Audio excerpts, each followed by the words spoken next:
My name is Poppy Starr Olsen. I'm 24 years old, currently living in Newcastle, Australia, and I'm a park skateboarder. Who inspires me to be myself? I cannot pinpoint that to one person.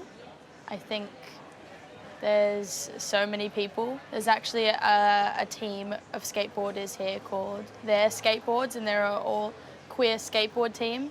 And I'm constantly getting inspired by them because they're just their true selves. And I guess my skateboard team warble as well, but there's so many girls that I grew up looking at that are skateboarders, and there's a whole bunch of people. They're in France right now filming, yeah, just an all queer skateboard team, and they started, I think, probably more for fun, but now it's just growing and growing and growing, and they're actually in Paris because they're doing a shoe with Nike. Okay. So they're really growing, which is awesome. I think just because they're all so unapologetically themselves, and it's just like this amazing team, and they're all sticking together making these amazing videos, and they just wear crazy outfits, and they're also unique and really talented skateboarders. And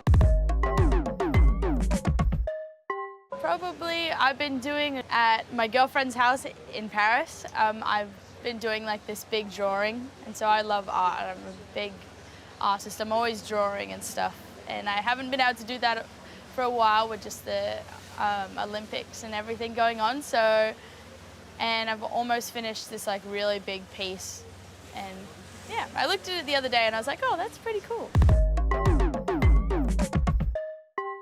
I think the Tokyo 2020 Olympics was definitely a big one for me, just getting to compete there and going through the whole journey of the competitions and the lead up and qualifying, and I ended up making it to finals with my best friend Bryce Wetstein, and we both made the finals, and I got 5th and she got 6th, and that was just an amazing feeling. And one of our friends in the finals, who usually always like wins every single competition, just missed out on the podium, and we were both like, we have to do something like she, and so we lifted her up on our shoulders, and it was kind of just like a friendly skateboard thing, but it turned into this really big kind of I just got shivers. news. That's really cute because she got on a podium thanks to you.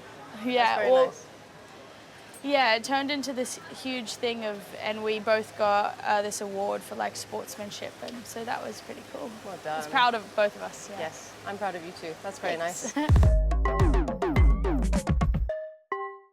think it didn't really happen in like one sort of go. It sort of happens over time, especially like when you're a teenager and sort of discovering more and more things about yourself, and you get more comfortable within yourself. It's kind of hard when you're a teen. But yeah, definitely as I got older and older, and like getting more comfortable with my sexuality and like things like that, probably started when I was about 17, 18, I think, and I started coming out a little bit. That was super cool, and just traveling to America and different skate events for like queer skateboarders, and that definitely helped a lot, and having a really cool community of skaters. It's kind of like cheesy, but the thing I always kind of tell myself is that we really only get one shot at life, and so why wouldn't you want to live your whole life as like your true self and like the best version of yourself? And I understand that it's like different for everyone, and everyone has their own story, but that's the thing I tell myself, is that I want to live like every day as just completely myself. Yeah, and so that's the thing that drives me. Well, I think I started really figuring it out when I was like 17, 18. Kind of had hints and things, but hadn't fully let myself accept it.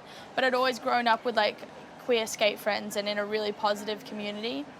And then I think I was 18 or 19 when I went to this big event called Wheels of Fortune. It was in Seattle, and it's basically just like this big fun skate comp weekend for all non-traditional skateboarders. And I went to that, and that was really an eye-opener for me. Nice. But I honestly, I was coming to terms with myself, and then I watched the L Word.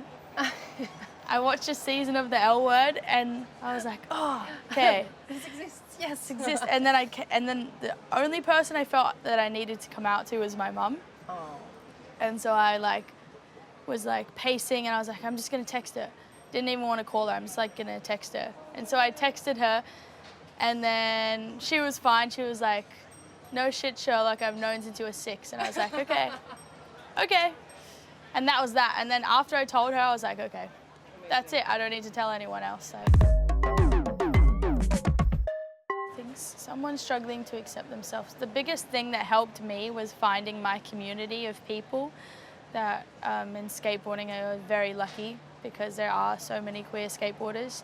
But just to understand that there is millions of people in the world that back you and support you and that are just like you.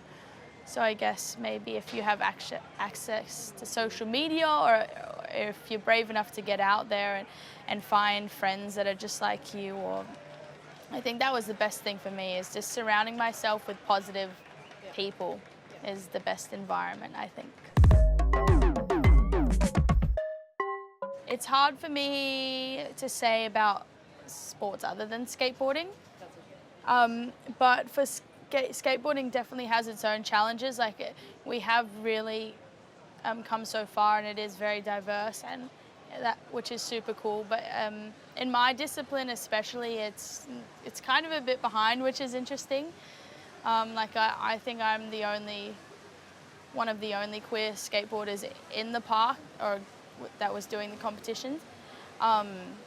But there's definitely, when you go to skate parks, there's still lots of kids that are saying slurs and stuff. It's just happens all the time, and a lot of the time they don't even know kind of what they're saying. So that's definitely a challenge. I think that's the biggest one, is that people don't understand or have a grasp on how words can actually hurt people, kind of. Do you see any pattern between what kind of people? Is it younger or older, or? Yeah, well, a lot of the time it's younger kids that maybe don't even really understand what they're saying. But I did notice on this Olympic circuit too, there was lots of older kids in my discipline saying stuff too, and I was like, whoa! I thought when I came back into the Olympics and started doing the circuit again, I was like, wow! I thought it would have progressed a bit more, but it's still actually really behind. And well, it's definitely progressed. Just skateboarding as a whole, since I started skateboarding, I can definitely see it progressing more and more. And people are talking about this stuff more, I think, and lots of my friends and people are feeling comfortable enough to be their true selves, and I think, which is really cool when you have lots of straight friends and you can communicate with them and everyone's kind of getting on the same page. So I think that's really cool, and then I guess my coach and my support people, it's just talked about a bit more, which is, I think, the best we can do, is just try and educate people as much as we can. Well, there's definitely a lot. But I have been hanging out there's a skateboarder called Alexis Sablone, and we've been hanging out and skating a little bit with me and my friends this trip. And she's just an amazing skateboarder, a kind of icon of female skateboarding. And she's also an architect and a really amazing artist and does animation. And it's kind of living my dream life, and that's what I want to do. And she designed the American Olympic uniform and stuff, and she's super cool. So she's definitely up there. Nice, love it. Yeah. Okay. And do you have one who might be outside of the sporting world as well? Since I was little, I've always loved Lady Gaga, so she's definitely up there with me. And just how she speaks really amazing messages through her music, and she's always been so supportive of the queer community, and she's just such an icon and not scared to be herself and be weird and different, and I love her. Yeah, the opening ceremony, I didn't get a chance to actually come on the river and watch it. But me and all my friends, whole bunch of skateboarders that were here. Like, we were all at a pub like a couple blocks away watching it on the TV, and it was so cool. It was really amazing. We actually watched every single person, and then our three countries, America, France and Australia, were at the end. Yeah. And we ended up missing them after waiting like 2 hours because we were just chatting. But it looked incredible, and the whole scene at the start, which kind of like looked, I don't know, really rainbow and a bit queer, and that was so cool as well. I really liked the whole thing. It was amazing. I was gonna originally come here for the Olympics, and then I had just missed out, so it was the alternate. But my girlfriend lives here anyway, so regardless of the Olympics, I was gonna come here. And so I've been doing lots of stuff. I've been doing lots of traveling and finding skate spots and meeting skaters and stuff like that. Yeah, traveling, taking the metro, going to Centre Pompidou and going to the bibliothèque and trying to learn French.